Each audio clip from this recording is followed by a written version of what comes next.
Hi. Hi. Welcome to the COCo, Center for Community Organizations, Law and Disorder videocast.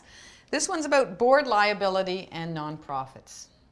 So a really popular topic, an important topic for board members of any nonprofit organization, looking to figure out what are their legal responsibilities and rights exactly. And it's a concern that's come up a lot, and we do some consults around this at COCo. And we created this info sheet that just sort of describes a little bit more what exactly a board member's responsibilities are. And so you'll notice that we're going totally through this info sheet as we do this video cast, and so you can just follow along. And you'll always find that there's a lot more information actually in the info sheet, so if you want to follow up or try to understand things a little bit more clearly. So, well, I was going to just jump in. Please. What is liability? Liability is a responsibility or an obligation in law. And you know, when I got to law school, I thought everybody kept talking about this word liability and being liable, and I didn't quite know what they were talking about. And I thought it was actually pretty ironic when I figured out that it was just this like fancy law word for saying you got to do something or you might be responsible for not having done something. Yeah, so it basically just means that somewhere there's a rule or there's a law that says you have to do something or you have to take care of something. And I'll go through the different types of liability. But before we go fully launched into it, Francis, I just want to talk a little bit about the investment of the legal industry and scaring people a little bit about liability. And so there's always risks that we face in life, you know, and right now, earlier we were noticing that our roof at COCo has a little problem with our ceiling with some leaks, and we thought, you know, will the ceiling fall because of the leaks? And probably the ceiling's not going to fall. And we can do our best to try to take care of it, to call the guy and say, you know, can you please fix the ceiling situation? But we don't want to overdo it with being scared and worried every day, as long as we take the basic precautions.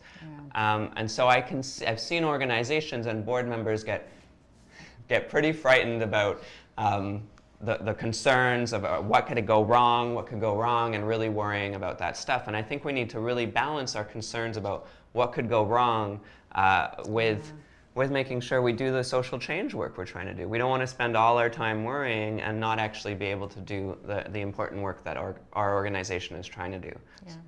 Yeah, and I'm just thinking, that's a real challenge sometimes in organizations, that some people are very concerned about liability issues, and particularly at the board level, we should have some concern, and other people are like, whatever. And so how do we navigate that path and think about what's some good practice that we can put in place so that it's good enough in terms of looking at it, but that we can stay focused on our work? Absolutely, and so we like to talk about the idea of healthy practices, and at COCo we're pretty into this concept of public legal education. So people know their rights, they know their responsibilities, and then they can make careful, reasonable decisions about how to move forward. So we're not trying to say, forget about liability, because it's pretty important, and it's pretty important to take care of your organization. But just to always constantly strive for that balancing act between those two extreme personalities, the person who wants to worry every day and the person who never wants to worry. So who could be liable in a nonprofit organization? So in a nonprofit organization, just like in society, there are individuals who could be liable for their actions. The board of directors ultimately is only responsible if they didn't properly take care of the organization, if they acted negligently in some way. Otherwise, it will be the nonprofit itself that would be responsible. So there's a couple of different types of situations happening there. It's easier to talk through examples of liability. So with contractual liability, that's the idea that the organization signs a contract, and they, you know, let's say a soup kitchen signs a contract to buy some carrots every week for a year. And if they just suddenly stop paying for their carrots, then the organization itself will be responsible for the money owed. Now, will the board of directors be responsible? Only if they sign that contract with bad faith, you know, and bad faith, like really they never thought they were going to pay for it. They said, let's just mess with this business, or they were really malicious. But otherwise, it's the organization itself, and that's why we set up nonprofit incorporated organizations, because they're legal entities that are ultimately separate from individual people. So sometimes we get mistaken and we think because we've set up a legal entity, we don't really ever have to worry about liability.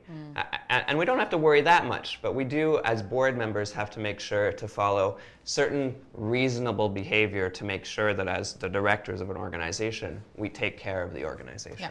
And so being aware of what contracts are in place is really important. Absolutely. Yeah. And then another example of liability is this concept of statutory liability. And actually, we all in our everyday lives experience this. So there's a statute, a legislation, a law somewhere that says you can't speed on certain highways, or that sets speed limits or parking rules. And that's just a statutory responsibility. Just a liability just means there's a law somewhere that says you've got to do something or you can't do something. So an example for organizations that they face a lot is if you have charitable status, you have to file your charitable information return every year. If you are an incorporated organization, you have to file your annual declaration every year. Otherwise, you could be liable. So what does that mean? You'd have to pay a fine. You might lose your legal status. So again, being aware as a board of what are those statutory liabilities that exist is really helpful to know. Absolutely. And we'll talk a little bit about some of the strategies that board members have and that boards have to make sure they know all the different responsibilities that are going on in an organization to kind of keep an awareness. And those are checklists. And we'll talk a little bit about that after. And then there's this idea of extra contractual liability, which again, in the first year of law school, I spent a long time saying, like, what does extra contractual liability mean? Is it like a super contract, or really an extreme contract that you sign with someone? And actually, extra contractual liability just refers to any relationship you have where you don't have a contract with someone, but instead you still owe them a responsibility. So if your mailman comes to your house every day, you don't have a contract with your mailman, but you do have a responsibility to make sure that the driveway and the stairs are clean so that her or him do not fall on the way up. Yeah, yeah. So those are, another example that's often used with community organizations and in general is this idea of the banana peel or the pool of water. So for days you leave, you're really annoyed with your coworker. I leave this banana peel for Frances to slip on, thinking, you know what, I told her to clean up that banana peel, and it's still there, and then she falls. It's like I should have been taking care of my coworker and doing the best, that I could, even though we don't have a contractual relationship between us. So it's this idea that in society we should take reasonable care of each other. Yeah, and so that's one to think about in terms of identifying where there are those possibilities and putting in preventative measures around it. Yeah. Without getting too caught up in the ceiling might fall in kind of possibilities when it's rather unlikely that it's going to happen. Yeah, and that's, again, I mean, a lot of those things that we just talked about are really about healthy practices or common sense ideas around just being reasonable, taking care, and thinking about, like, how do we take care of each other in an organization? They don't have to be framed always as these, like, legal responsibilities. If we think, our values say, I don't really want Frances to fall on that banana peel. So let's look a little bit now at the legal responsibilities of the board of directors, because they are the ultimate decision holders in the organization. Yeah. So around liability, what are the responsibilities? So I like to frame the legal responsibilities of the board of directors as the big four. And there's like really these four themes that you need to think about. And those are diligence, care, honesty, and loyalty.